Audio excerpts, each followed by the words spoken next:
Bom, eu queria me apresentar para vocês inicialmente. Eu me chamo Enzo Caterina. Eu estou hoje na área de Research, mas já atuei em outras frentes do mercado financeiro. Trabalhei um pouco na área de Investment Banking, no setor específico de DCM, que é a estruturação de dívidas. Tive experiência na área de assessoria, né, o que seria um Wealth Management, sem um ticker muito alto de clientes, mas uma assessoria, quase como um agente autônomo em geral. Trabalhei também no atendimento ao cliente. E hoje estamos aqui no Research e o intuito dessa palestrinha é explicar um pouquinho do meu dia a dia, um pouco do que um júnior faz no Research, quais são as necessidades que ele tem em geral e por que o Research é uma área extremamente interessante para quem está começando no mercado financeiro e talvez alguns de vocês se identifiquem um pouquinho comigo nessa história. Bom, vamos lá. Nessa caminhada, principalmente desde 2021, que foi quando eu entrei no mercado, eu percebi que o mercado tem muitas frentes onde você pode ter sucesso e cada um com o teu jeito pode se encaixar nisso. Eu sempre tive um perfil muito comunicativo. Eu gosto muito de falar, gosto de conversar, gosto de trocar ideia. E isso me guiou inicialmente para uma área comercial. Eu iniciei no atendimento ao cliente, foi a maior experiência que eu tive. Sim, poucos anos de experiência, lógico, mas lá foi o grosso onde eu aprendi, sabe? Então, uma vaga, para quem está iniciando, às vezes pode parecer uma vaga qualquer, mas é no atendimento de uma corretora que você vai aprender sobre renda fixa, renda variável, opções, fundos, câmbio.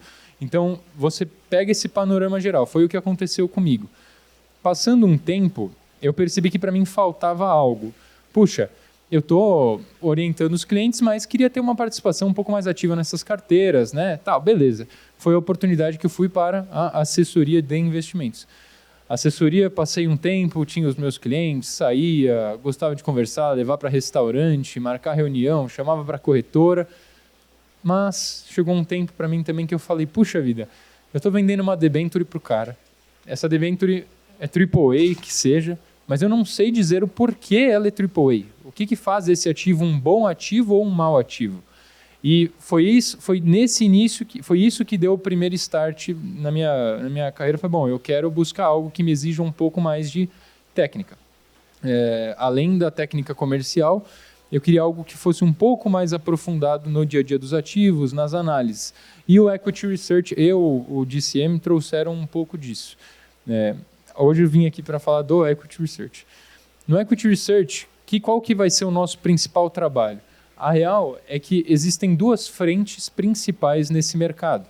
A frente de sell side, que é onde nós atuamos, e a frente de buy side. A diferença é simples. Quando a gente fala de buy side, são grupos, né, de research que analisam negócios para adquirir normalmente para a própria empresa ou para o próprio fundo. A Mirai Asset, mesmo tendo asset no nome, ela não é um fundo mais. Hoje a gente tem fundos fechados, que são ETFs e afins, mas na nossa casa a gente não tem nenhuma gestão ativa. Então, a gente trabalha com o sell side. E como que o sell side ganha dinheiro em geral? Pode passar, por favor. O sell side ganha dinheiro fazendo boas recomendações e conseguindo bons parceiros. É puro relacionamento. Então, alguém que trabalha numa asset diferente, liga para a Mirai e fala, puxa vida, eu preciso de uma análise da empresa, por exemplo, a Vitcher, uma empresa que não é tão grande no mercado, a empresa está começando, as pessoas não olham muito, e aí a gente entra com as nossas análises. Eu coloquei aqui só algumas frentes que a gente acaba olhando, mas qual que é o trabalho principal do analista? Pegar essa empresa que o cara me pediu, analisar ela, entender a saúde financeira dela e, sabendo se ela está boa ou ruim e entendendo os principais drivers, o que vai guiar ela para o sucesso ou para a derrocada, eu monto um modelo de valuation e crio uma tese por trás dessa empresa. Quando eu falo a minha área inteira, né? Claro, eu sou analista júnior, a gente tem seniors, enfim, é esse tipo de gente que toca. E como que a gente parte uma análise financeira de empresa? Quando a gente começa com... Opa, desculpa, o crachazinho virou. Quando a gente começa a analisar uma empresa, a gente precisa ter o enfoque principal. Parece boba a pergunta, mas às vezes as pessoas pulam. O que essa empresa faz de fato? Eu coloquei aqui duas frases apenas de demonstração. A gente trabalha muito com value investing, aquela coisa de tomar cuidado nas minúcias, não mexemos com day trade na casa, então todos os nossos investimentos e nossas recomendações são de longo prazo. Então, essas duas frases determinam um pouco da maneira que a gente tem de ver as empresas. Então, uma frase do Peter Lynch, né? Na análise fundamentalista, a gente vê os fundamentos da empresa, lucros, fluxos de caixa e gestão, para determinar o verdadeiro valor dessa empresa e como ela vai crescer no longo prazo. E o investimento de sucesso é sobre gerenciar risco e não evitá-lo. Aqui a gente vai entrar um pouco mais no fim da apresentação, quando a gente for falar um pouquinho de endividamento das empresas. Tá? Então, o primeiro passo, como que a gente faz lá quando vem uma demanda para eu analisar uma empresa ou quando, em geral, chega para qualquer um da área. Quando a recomendação é de longo prazo e a gente vai estruturar uma tese sobre a empresa, a gente busca primeiramente o formulário de referência. O formulário de referência é um documento meio escondido no site, às vezes até se pesquisar diretamente você não vai encontrar, tem que dar uma caçada, mas lá que está o coração de praticamente tudo que você precisa. Então, ele vai contar a história da empresa, ele vai contar as principais linhas de receita, vai contar as principais despesas, os principais clientes, a gente chama isso de curva ABC, para ver se a empresa está concentrada em uma pessoa só, em um fornecedor só. Às vezes está muito concentrado, um fornecedor quebra, afeta toda a empresa, né? Isso não seria legal. E o formulário de referência mostra bonitinho isso. E te faz um trabalho mastigado de te explicar quais são os maiores riscos que uma empresa tem. Então, quando eu comecei nessa área, um pouco antes de conhecer, eu já tinha muito interesse em saber, puxa, como é que eu faço uma análise? Eu não sabia da existência disso daqui. E me faltava, mas como é que eu sei que é bom, que é ruim? Bom, esse é o primeiro passo. Formulário de referência é essencial para qualquer início de análise. Espera um pouquinho. Até para fazer um comentário. Quando a gente fala de empresas, infelizmente hoje ainda tem uma cultura muito ruim de que o mercado financeiro em geral é aquela coisa usurpadora, não sei o quê. Enfim, é papo furado. Quando você conversa diretamente com os donos das empresas e o RI da empresa, às vezes a gente da família que toca aquele negócio, você vê que uma empresa não é formada só de números, mas é formada de pessoas, sonhos, objetivos, e esses são os principais drivers do futuro da empresa. A gente pode ver, um exemplo muito claro foi o Pão de Açúcar. Quando o Abílio Diniz faleceu, a gente viu a empresa cair no mesmo dia. Por quê? Porque as pessoas tinham que aquele homem era um bom gestor, ele entendia o coração do negócio. E o formulário de referência te permite se aproximar da família que fundou, em que pé que está, qual foi o ano, em que cidade, não sei o quê. E conhecendo um pouco melhor a cabeça dos gestores e de quem toca a empresa, a gente já consegue ter uma boa noção se o negócio vai andar ou não vai andar. Então pode passar um pouquinho. Beleza. Não são todas as empresas, o formulário de referência é um documento obrigatório, mas nas empresas listadas em bolsas, mas o guia de modelagem não é. As empresas que te dão um guia de modelagem, elas estão fazendo um papel de mãe ali. Elas vão pegar tudo que é importante no formulário de referência, no quesito de drivers, receitas, despesas, e vai planilhar para você. E vai falar, essa foi a minha receita com produto XYZ, e ela me rendeu tal, ele me rendeu tal, ele já vai te planilhar. Então, isso é uma mão na roda para qualquer um que quer analisar uma empresa, seja no Equity Research, seja para a própria carteira, né? Usem muito disso quando a empresa disponibiliza, tá? Não costuma ser tão aberto, mas, enfim. Bom, vamos lá. Era para ter uma transição nesse slide, mas o início de uma boa análise, depois do formulário de referência, é um balanço patrimonial. O balanço patrimonial vai te dar uma visão estática da situação da empresa. E ele trabalha com um conceito contábil que é muito conhecido, chama-se partidas dobradas, e foi criado por esse frade chamado Luca Pacioli. E do que se trata? Eu vou ler a frase deles e eu já te explico. O débito deve ser duplamente carregado. Primeiro ao credor, segundo a coisa emprestada. O que isso quer dizer? Como o balanço patrimonial é uma foto, tudo que entra na empresa de dinheiro tem que ser alocado em algum lugar. E é basicamente aqui que a gente vai conseguir ter uma noção como que tá, por exemplo, a saúde das dívidas da empresa de primeira frente, né? Então, por exemplo, a gente vai ter ativo, passivo e patrimônio líquido. O passivo e o patrimônio líquido são as frentes de financiamento da empresa e eles vão ser alocados, o passivo e patrimônio líquido é frente de financiamento e vai ser alocado nos ativos, tanto de longo quanto de curto prazo, ou seja, os não circulantes e os circulantes. Quando eu bato um olho num balanço, por exemplo, e eu vejo que a estrutura de capital, que é o que a gente chama de passivo não circulante e patrimônio líquido, está financiando ativo de curto prazo, alguma coisa está errada. Porque a empresa está pegando dívidas longas para pagar coisas como salário, por exemplo. Então, isso mostra alguma instabilidade. Fala, puxa, por que ela não está pegando dívida de curto prazo? Por que ela está se endividando mais? Né? E vice-versa também. Então, um exemplo engraçado que eu passei foi... A gente estava analisando uma empresa de recuperação judicial, a princípio, e eu estava dando uma olhada nos passivos não circulantes e tinha salário lá. Eu falei, passivo não circulante é salário da empresa? Ou seja... Quando a gente fala de salário, ele é uma despesa de curtíssimo prazo. Eu não sei se vocês, eu não gosto de receber só um ano depois, só se for bônus. Mas o passivo não circulante é algo de um ano para frente. Os salários da empresa estavam lá, ou seja, ela estava devendo salário há pelo menos um ano, mas não estava pagando. Bom, típico de recuperação judicial. Mas é esse tipo de noção que você vai pegando aos poucos ao ver o balanço, tá? Vendo como a empresa está fazendo as distribuições. Como eu falei, eu acho que deu um probleminha no slide, porque... Não, pode voltar. Deve ter dado um probleminha no slide, eu tinha colocado uma pequena transição aqui. Mas na hora de tratar um pouquinho da DRE, e depois ela vai conversar com o balanço patrimonial, a gente vai ter uma visão agora que não é mais estática, não é mais uma foto do que é ativo, passivo e patrimônio líquido. Mas sim, a gente vai entender sobre a geração de receita, custos, lucro operacional e lucro líquido da empresa em geral. Então, como que a gente usa tudo isso de informação? A DRE, por mais que pareça um documento um pouco mais complicado que o balanço, a utilização dela é um pouco mais simples, porque a gente usa ela como base e as próprias linhas dela para conseguir fazer as relações de margem. O que são as margens? As margens, de fato, é o que permite você ver se a empresa está performando bem ou está performando mal em uma DRE. Vou dar um exemplo bem simples, mas que talvez seja claro.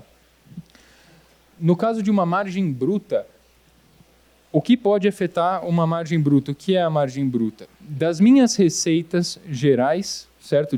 Suponhamos que eu gerei 1.000 e eu tenho um lucro bruto de 100, ele está me mostrando o seguinte, eu tive um custo pelos meus produtos de 900. A minha margem bruta vai ser reduzida. Isso é bom ou isso é ruim, essa margem bruta de 10%?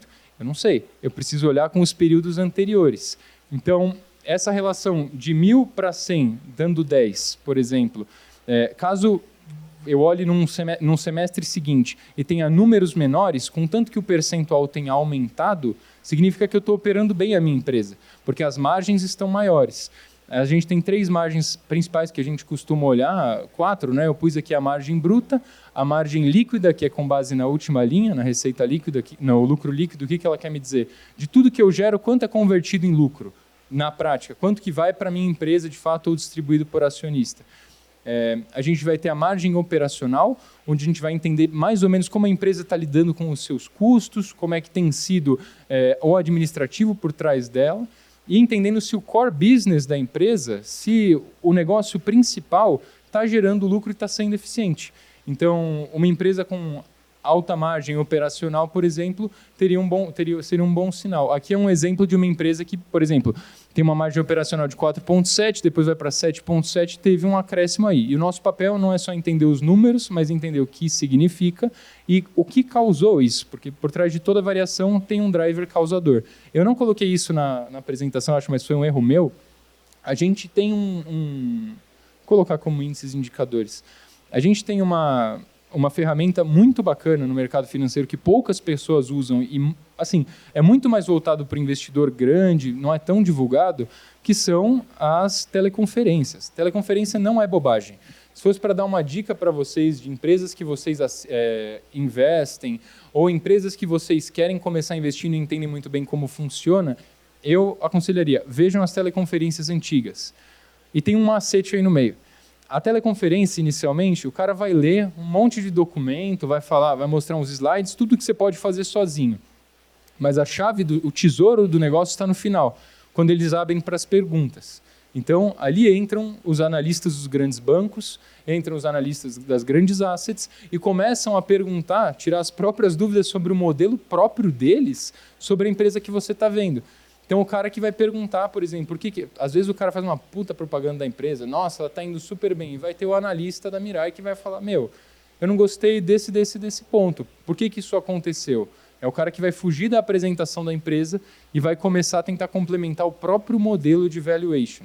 A gente usa esses balanço patrimonial, IDRE e DFC, que eu acabei não botando aqui para não estender muito, mas a gente usa para fazer a previsão do preço futuro da ação, com base em uma taxa de desconto e o pagamento de dividendos, por exemplo, para estruturar um modelo próprio. Qual que é o grande coração do analista do sell side e do buy side? São os seus próprios modelos. Então, por mais que 10 pessoas analisem a empresa, ou 1.000 pessoas analisem a empresa, dependendo, 10 mil pessoas, dependendo da empresa, se for muito grande, cada um tem um modelo próprio. Cada analista tem a própria forma de ver a empresa e precificar os impactos dela mediante índices, mediante condições específicas. Então, quanto mais você entende do negócio que você está analisando, melhor você consegue formular o seu modelo e mais ajustado ele consegue chegar num preço futuro de uma ação. Aí você consegue dar a recomendação. Puxa, meu modelo está dando R$30 para a ação, sei lá, Vitia, é um exemplo qualquer. Mas, na verdade, o papel está 15 ainda. Então, a gente tem um upside de 100% que dá para aproveitar. Então, é mais ou menos assim que a gente costuma trabalhar. Além do cenário microeconômico, que seriam essas 3 frentes, DFC, DRE e BP, e o balanço patrimonial em geral, a gente costuma olhar muito o setor macroeconômico. E não é à toa. A macroeconomia tem uma influência muito forte aqui no Brasil e em todo o mundo. Um dos exemplos que a gente tem visto, até alguns dias atrás, umas semanas atrás, foi, por exemplo, a influência chinesa na importação de aço do Brasil. Então, eles estavam a China exportando muito aço, estava causando dificuldades internas para as empresas produtoras. Então, é uma coisa que totalmente macro. Às vezes a empresa está com o operacional tinindo, tudo perfeito, com os prazos maravilhosos. E uma condição macro bagunça toda a situação e condição dela. Então, eu coloquei aqui só alguns exemplos, mas foi mais para a turma que está mais iniciando algo que é bem comum. Então, a gente costuma fazer a previsão da inflação, costuma olhar. Tem gente que gosta de usar métodos econométricos para conseguir chegar nessas conclusões. Tem gente que simplesmente pega a estimativa do Banco Central e está certo também, está tudo bem. Mas esses pequenos índices, para quem não é muito habituado e quer buscar fazer uma boa análise de ação, são muito importantes. E cada empresa tem os seus índices próprios. Eu coloquei o IPCA e o IGPM aqui simplesmente como uma forma de explicação, porque tem ativos que são metrificados com outros índices, e outros índices macroeconômicos fazem influência neles. Por exemplo, o setor de energia elétrica tem influência da inflação, mas a inflação de energia elétrica não é a mesma inflação dos produtos e serviços que a gente vê. Ela é um pouco diferenciada, ela é maior, ela tem uma periodicidade diferente de cálculo. Então, isso é só um exemplo para vocês terem um panorama do que a gente olha também. Depois o IGPM, para quem quiser dar uma olhadinha, ele vai calcular a oscilação de preços dos setores de atacado, construção. Eu não sei se vocês conseguiram ver o do IPCA, mas seria a nossa inflação comum, é o nosso IPCA. E ele é composto por 3 índices, o IPA, que é os preços ao atacado, em 60%, 30% índice de preços ao consumidor e 10% índice nacional de custo de construção. É muito normal que os aluguéis, por exemplo, sejam ajustados por IGPM, não IPCA. Então, tem essas minúcias. Um ativo muito comum, um tipo de análise que a gente faz bastante é do CDS. O CDS consegue demonstrar para a gente como que o país tem performado frente ao mundo, qual que é o risco país, né? Aqui eu coloquei um gráfico que nem eu consigo ver qual é a data aqui, mas, na prática, se você pegar um CDS do Brasil em 2018 e 2023, 2024, você vai ver que a gente vai ter uma ascendência muito grande por conta da Covid-19, o que faz com que os riscos de operar no Brasil aumentem muito, principalmente por conta da inflação que veio devido à baixa taxa de juros que a gente ficou por muito tempo, juros até mais baixos do que o normal. Então, conforme a situação do país vai melhorando, a gente usa o CDS para ter uma noção de, puxa, vale a pena investir, não vale a pena investir, vale a pena continuar a nossa análise ou não, porque às vezes o risco-retorno não compensa, né? Então, aqui são algumas das frentes que a gente faz a análise, não daria para colocar todas e nem as fórmulas, porque ia dar 500 slides, e quando a gente trabalha no mercado financeiro é tudo Excel, né? A gente estrutura as nossas fórmulas, nossos modelos e vamos brincando contar isso. Então, a gente trabalha com índices de alavancagem e aí eu volto àquele primeiro slide. Por que a empresa não necessariamente... Tenho amigos que falam assim, nossa, eu não pego empréstimo porque empréstimo é ruim, não sei o quê. Se tivesse uma empresa, eu não pegaria empréstimo. Isso é uma cultura ruim que o brasileiro pode vir ter. Eu já ouvi de mais de uma pessoa que considera a dívida como algo negativo. Então, já desmistificando isso, certo nível de endividamento é comum para as empresas. As empresas no Brasil precisam se financiar, precisam de dívida para conseguir honrar, seja com fornecedores, seja para expandir os seus próprios negócios. Então, é claro, dependendo do setor, haverão índices de endividamento maiores ou menores. Por que eu falo isso? Porque isso é importante. Porque o índice de endividamento sozinho não mostra nada, ele vai te passar um número. O interessante dos índices, da análise através deles, é você comparar com os pares. Fala, puxa, essa empresa faz a mesma coisa que a minha, o endividamento dela está 3 vezes maior. E o lucro operacional dela está o mesmo? Para que ela está usando esse dinheiro? De onde que está indo? Ela está conseguindo fazer a operação dela rodar legal? Não está?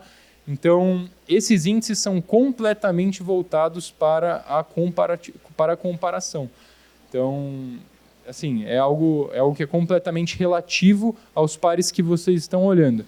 Então, tem a dívida total sobre o ativo, dívida sobre o patrimônio líquido e dívida sobre a geração de lucro operacional, que é o EBITDA. A gente vai ter índices que mostram a rentabilidade também da empresa, então o retorno sobre o capital investido, o retorno sobre o patrimônio líquido, a margem líquida e margem bruta que a gente falou no começo, que tem relação com as receitas depois das despesas, e os índices de liquidez. Esses 3 pontos são o coração de uma empresa, são os 3 pilares, porque uma empresa sem liquidez não consegue honrar suas dívidas. Uma empresa que tem muitos ativos imobilizados e não consegue pagar suas dívidas de curto prazo, teria muitos problemas em geral. Então, a liquidez, a rentabilidade e a alavancagem juntas e comparativamente com outras empresas do mesmo setor, te fazem ver se aquela empresa é uma boa empresa para ser investida, se os índices estão favoráveis ou se não estão bacanas. Em geral, eu coloquei 4 exemplos. Um seria o índice de liquidez corrente, outro índice de liquidez seca, que vai levar em consideração as suas dívidas, o seu ativos circulantes menos os estoques, os ativos de liquidez imediata, que vão levar em consideração só o seu caixa, ou seja, se eu tivesse minhas dívidas hoje, quanto que eu consigo pagar com o que eu já tenho de dinheiro? É isso, quanto que eu tenho de caixa na empresa. Eu tenho a liquidez geral, que aí sim, liquidando meus ativos de longo prazo e de curto prazo, quanto que eu conseguiria sanar a minha dívida? Eu estou bem posicionado frente aos meus peers? Então, essa é a ideia principal dos índices em questão. Sozinho... Pode falar.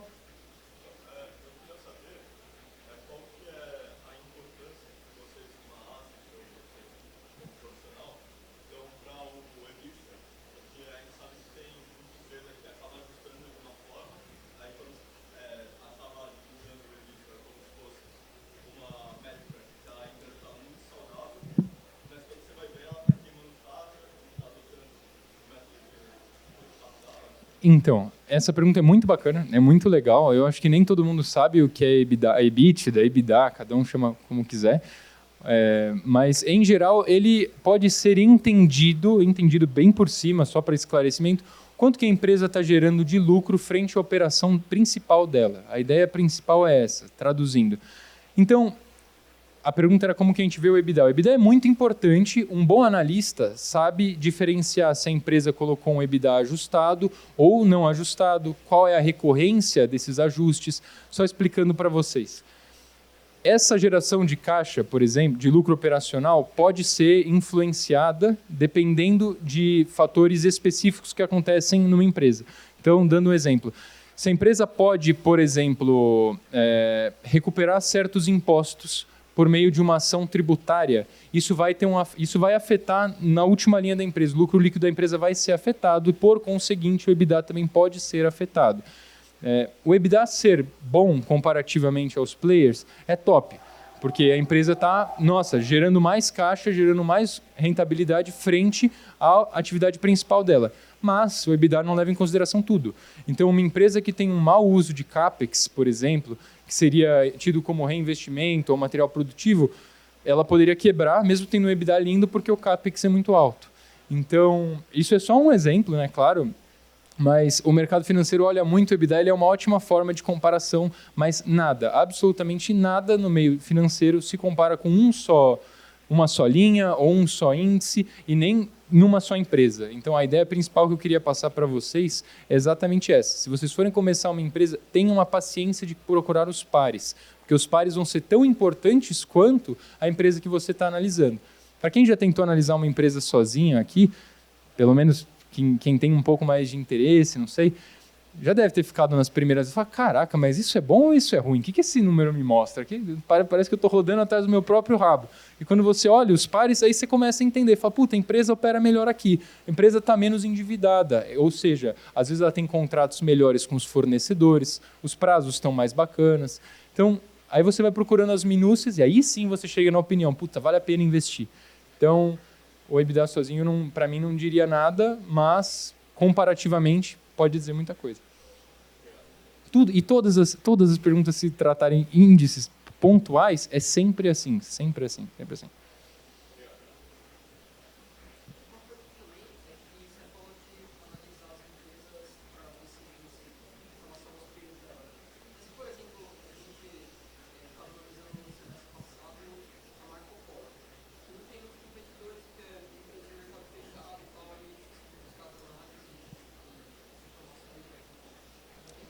A Pomo 4, né? Marco, é da hora.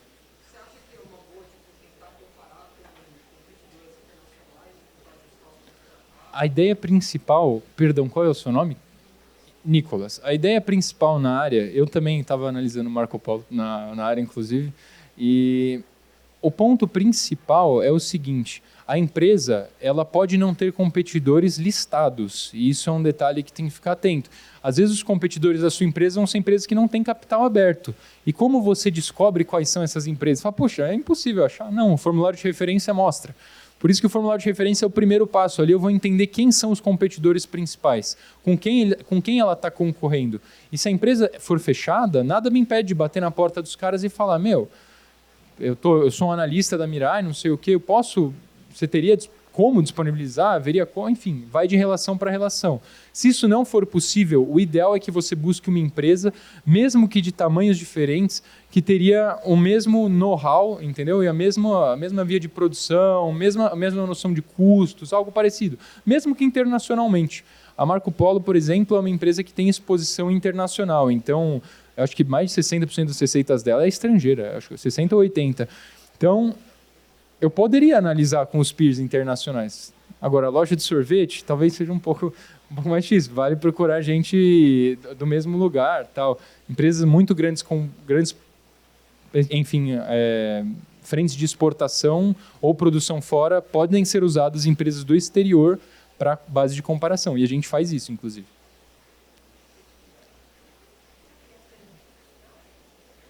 Eu coloquei aqui 3 pontinhos que são importantes, que eu vejo que no dia a dia me fazem muita diferença, de estar na análise, de estar ajudando as pessoas da minha equipe. Então, o analista vai ser encarregado de fazer essas análises, esse é o principal papel dele, além de estar muito antenado com o mercado, porque a análise é tanto micro quanto macro. Entender a lógica por trás é muito mais útil do que você decorar a fórmula. Então, o exemplo do EBITDA, por exemplo, que ele falou, o EBITDA fica martelando aquela coisa, cara, o lucro principal da operação principal da empresa. Tá bom, você traduziu, você simplificou 1 milhão %, e na hora que você for vender isso para as pessoas, para as assets, claro, você fala para um gestor não teria problema, mas para alguém que, por exemplo, é curioso, quer entrar no mercado, fica muito mais palatável, muito mais amigo. Então, quando você entende melhor esses índices, as coisas ficam mais fáceis para você analisar de primeira. E o terceiro foi o sell-side tem grande interesse em parceiros para as operações de soft dollar. Vou finalizar essa parte dessa apresentação explicando o principal meio de financiamento, enfim, do research sell-side. São as operações de soft dollar. O que significa soft dollar? Na Mirai Asset a gente tem uma mesa de operações fortíssima e a gente atua tanto com renda fixa quanto com renda variável, quanto com opções. A gente tinha um estruturador de opções que agora saiu, mas mexíamos com opções também, estamos buscando voltar a fazer isso. Temos frentes em leilão, enfim, uma mesa operacional com muitos clientes muito bons. como que a gente faz para que esses clientes operem mais com a gente? A gente oferece os serviços da casa e o research é um deles. Então, quando você pensa em research, você não precisa pensar, por exemplo, que você vai analisar um setor, às vezes, muito conhecido ou empresas muito comuns, às vezes Itaú, Santander. Não, muitas vezes o teu valor está em analisar empresas que ninguém quer ver, para demandas pontuais. Então, é o investidor grandão que trabalha com leilão portuário, que quer uma análise de Wilson Sons, por exemplo. Fala, puxa, você consegue fazer uma análise de Wilson para mim? Faço. E você faz uma projeção tão bonita, tão legal, com uma lógica tão forte por trás, que o cara termina de ler o teu modelo e fala, puta, eu vou investir. Ele investe por onde? Pela tua corretora. E isso gera corretagem, e a corretagem financia os membros da área de Equity Research. É muito comum para quem tem interesse nessa área de pesquisa de empresa e afins, ter uma dúvida por onde começar. Em geral, a gente até estava brincando, né? Qual que é mais red pill? O private equity, o IB, não sei o quê, o buy side, sell side, qual que é melhor? Para quem quer começar, o research sell side é a melhor entrada que você tem nas partes de pesquisa, excluindo IB e PI no meio. Por quê? Porque tanto o private equity quanto o research buy side vão levar em consideração o quê? A análise que eu estou fazendo vai gerar uma compra para a minha empresa, por meio da minha responsabilidade.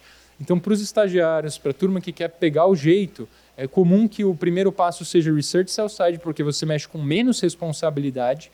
Então, você costuma ter uma margem de aprendizado um pouco mais aberta, principalmente para quem trabalha e afins. E depois de um certo tempo, já entendendo as análises financeiras, a gente migra para o research buy side e começa a colocar o nosso nome na reta e assinar em nome da empresa para que a empresa invista no ativo que você falou. É claro que isso exige um know-how muito maior e aquele negócio. Então, a gente brincou. O risco não é o cara perder dinheiro, é você perder o seu emprego, né? Ou até ser preso, dependendo do caso. Então, você tem que tomar cuidado com o que você vai recomendar e o know-how que você está pondo por trás. Mas, em geral, falando de área, é algo que eu gosto muito. Eu sinto que todo mundo que quer ter uma carreira no mercado financeiro precisa entender o básico dos demonstrativos financeiros, porque dentro ou fora vai bater alguma oportunidade de empreendimento e todo mundo que quer empreender precisa entender o mínimo se a saúde da empresa está legal. Como é que eu vou botar meu dinheiro aqui? Seja por ação ou seja na prática, se tornando sócio.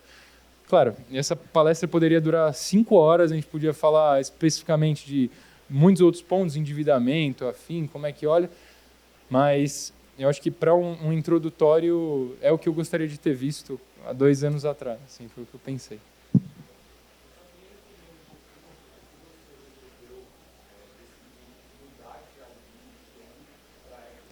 No caso, o IB DCM também é uma oportunidade muito legal para quem quer entrar na área de análise. Tá? Por quê? Para quem não sabe, o Investment Banking costuma ter 3 frentes, né? Em geral, globalmente. A frente de Venture Capital, que vai trabalhar com capital de risco, que são os modelos mais malucos que vocês vão ver na vida. Projeção de crescimento de 150% no ano. Da onde você tirou isso? Da minha cabeça, deve crescer isso. Enfim, esse tipo de coisa é Venture Capital, mas é muito legal, dá muito dinheiro para quem é bom. A gente tem a frente de DCM, que é a segunda mais relevante nesse caso, que é a estruturação de dívida para os clientes. Então, produtores rurais, por exemplo, que precisam pegar empréstimo, mas não podem, por exemplo, já estão no teto de dívida com o banco. Como que eles fazem para se financiar? Eles fazem através do mercado de capitais. Então, a Mirai Asset atuava com um range de clientes que precisavam de dívida entre 20 e 300 milhões de reais. E esses eram os pequenos e médios clientes. Os grandes a gente não atuava, ficava para os grandes bancos e grandes instituições. A gente sempre pegou esse middle market. E é uma baita oportunidade, porque lá você vai, inclusive é mais raiz, é mais red pill ainda, porque você vai estar mexendo com balanço sem auditoria nenhuma, o cara pode ter fraudado, te demanda muito mais análise e senso crítico do que a empresa listada em bolsa, bonitinha, a não ser quando tem fraude fiscal e contábil, mas é caso à parte, né? Mas, enfim, eu saí particularmente por conta de uma movimentação de área mesmo, tá?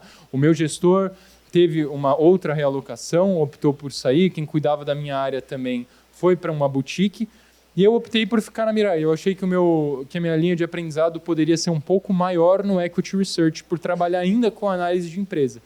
Mas, se fosse para falar para quem é mais comercial, para quem gosta de estar no dia a dia da operação, quem gosta de, reunião, brainstorming, coisa de maluco, e menos um trabalho mais você, teu computador, no máximo teus colegas e analistas, o IB é muito mais legal. Você vai ter uma correria no dia a dia que para quem gosta, é uma delícia.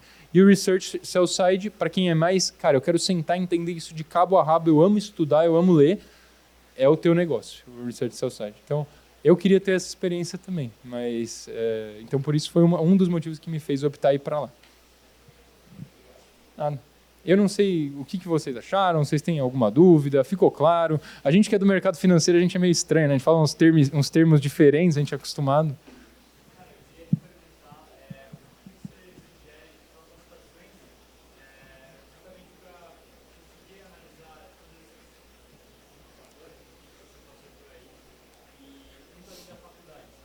Cara, tá, vamos lá. O que eu sugeriria? Se você não está na área de research, por exemplo, não tem um analista sênior do teu lado, porque ele é a tua maior capacitação.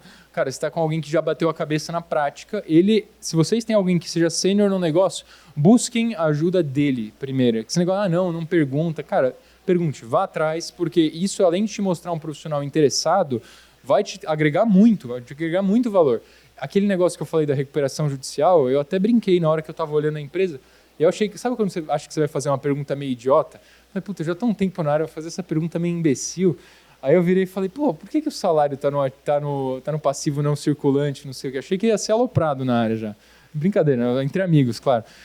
E não foi uma pergunta que ele até achou interessante. Puta, interessante, né? Um sinal de que a empresa não está honrando com os seus compromissos. Falei, caraca, é aquela coisa que no dia a dia você nunca mais vai esquecer. E sempre que você vê um salário que poderia passar batido numa aula, agora você não esquece nunca mais. Mas o que eu recomendaria? Estudo por conta própria e cursos assim de gente que é boa, especialista no mercado. Tem um cara que é bem conhecido, não vou fazer propaganda para ninguém, mas ele costuma mandar mensagem no Teams, enfim, no Instagram e afins, que ele dá esse tipo de curso de valuation. Deve ser legal, tal. São cursos caros, mas vale a pena, deve valer a pena. Mas o que é? Peraí, eu ia terminar de responder. Mas, em geral, cara, vergonha na cara. Se você conversar com alguém que é muito pica numa área tipo IB ou Research, o cara do Research ele tem, por obrigação, o CNPI, que é uma certificação que te permite dar a recomendação. Eu dou o call de compra, eu dou o call de venda da empresa tal, pelo motivo tal. Mas, conversando com qualquer analista, eles vão te falar assim, seja de IB, seja de Research. Cara, a certificação não muda nada. Absolutamente nada. Eu tirei a certificação sem saber analisar uma empresa, porque é uma coisa que você pega com o tempo.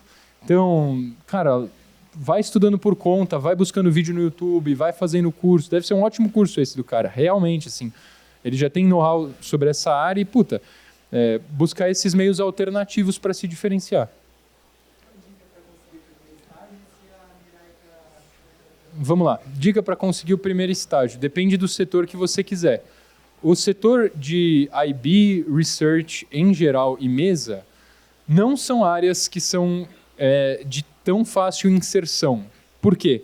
Porque a competição é muito maior, em geral no mercado são as áreas que mais pagam, porque o risco que você toma na área é muito grande, é uma responsabilidade que exige muito conhecimento técnico.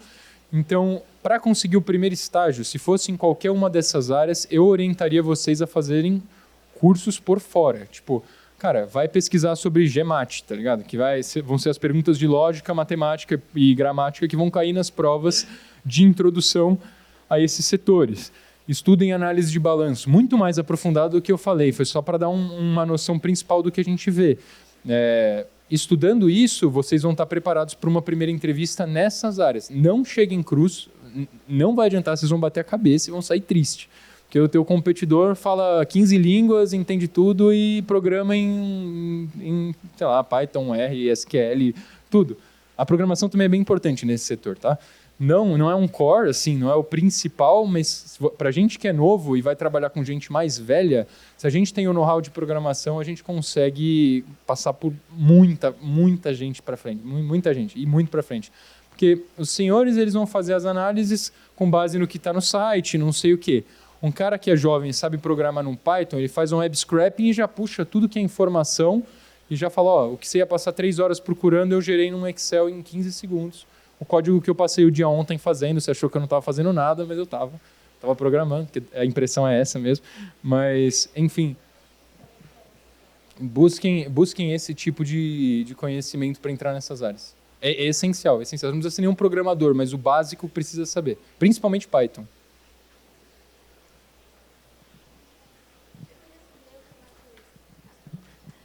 Eu queria saber o que é macro research, porque de vez em quando eu vejo algumas vagas e, ok, sell side, buy side, é uma coisa mais falada. Macro research, não sei o que é exatamente. O macro research, ele pode ser de algumas frentes diferentes. Então, por exemplo, eu posso ter um macro research econométrico, que é a grande maioria. E o que significa? Com base em modelos estatísticos, eles vão gerar as projeções futuras das taxas que a gente viu ali, IPCA, IGPM, enfim, INCC, IPA, todo esse tipo de coisas são PIB. Todas essas projeções são geradas mediante estatística e econometria. Então, eles são eles que dão o coração para o que seria as análises dos fundos quant. É macro research aquilo, basicamente é automação. Então, o macro research é voltado para esse setor que demanda uma estatística muito maior e uma noção e capacidade de previsão do que está acontecendo no mercado por meio de modelos estatísticos econométricos. De longe, não é o que eu gosto. Assim, eu não iria para essa área, eu não acho legal. Tem gente que ama, o meu colega que senta do meu lado, ele é engenheiro, ele é apaixonado, tá? Nem se interessa tanto no micro, mas nas projeções macro ele fica pirado. Pô, faça da sua cabeça. Eu não acho tão legal assim. Mas, para quem tem interesse, é top. Como a gente pode identificar os principais drivers que podem afetar o crescimento, o resultado da empresa? Tipo, Petrobras é o preço do petróleo, mas uma empresa menos óbvia. Tem algum método? Se ela for aberta, é sempre pelo formulário de referência RI. Tipo, não tem por que quebrar a cabeça se alguém já fez o trabalho para você. Se você está analisando uma empresa nova que por exemplo, está entrando em um IPO, vai dar IPO ainda, no caso de IB, por exemplo, na parte de equity, ou uma empresa que é de capital fechado, aí é mais difícil. Você tem que entender o know-how. Não existe fórmula mágica em nada no mercado financeiro. A turma que sabe, eu não me incluo aí, porque é sênior, gente que tem 30, 40 anos de mercado, sabe muito e tem o feeling só de olhar. Fala, putz, isso vai dar errado, isso não está bom, trocou a gestão, isso vai zoar por esse motivo. Então, é um negócio que você pega, é quase como conversar com uma pessoa, entende? Você vai pegando aos poucos as minúcias e é o tempo que vai te dar isso. Não tem uma fórmula mágica. Mas é lógico, se fosse para falar racionalmente, entenda as principais fontes de receita, entenda as principais fontes de despesa e entenda a gestão da companhia. Como que ela está gerindo isso? Vale a pena se alavancar? Em geral, são aqueles 3 pilares: endividamento, liquidez e qual que era o terceiro que tinha botado? Esqueci o nome. Exatamente, e a rentabilidade, como que ela tem trabalhado com o capital próprio, seja de investimento de terceiros ou do patrimônio líquido dela. Então, a princípio é isso. Alguém tem mais alguma dúvida? Pode ser de research, pode não ser, dúvidas sobre mercado, sintam-se à vontade.